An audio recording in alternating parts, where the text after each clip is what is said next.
Sono Susanna Mocci, sono presidente della società Respect spin-off dell'Università di Cagliari, che lavora nell'ambito dei sistemi elettrici per l'energia e delle consulenze sulle energie rinnovabili.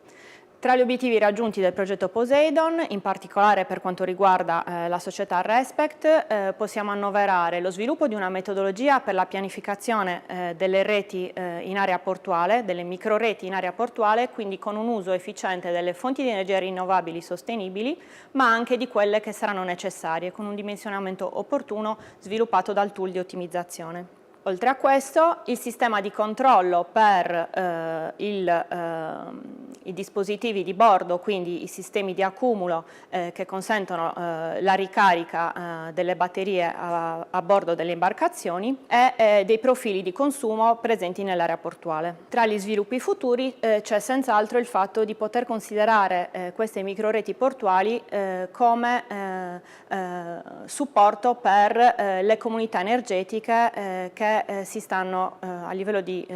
implementazione sviluppando nel territorio. Dal punto di vista occupazionale, il progetto Poseidon ha dato luogo a 2 nuove borse di ricerca istituite dal Dipartimento di Ingegneria Elettrica dell'Università di Cagliari e inoltre lo sviluppo della mobilità sostenibile anche a livello marittimo apre un settore di occupazione proprio in questo ambito. Il progetto Poseidon ha consentito di avere degli efficienti contatti di collaborazione sia con delle società che si occupano proprio di produrre imbarcazioni con sistemi di propulsione ibrida, e questo soprattutto per quanto riguarda barche elettriche, quindi un'associazione che si occupa delle imbarcazioni in acque interne nei laghi della Lombardia.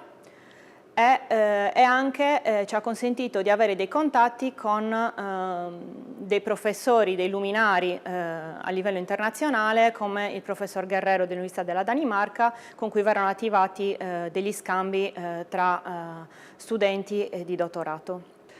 Il progetto Poseidon ha consentito inoltre di pubblicare 5 articoli scientifici in importanti convegni internazionali.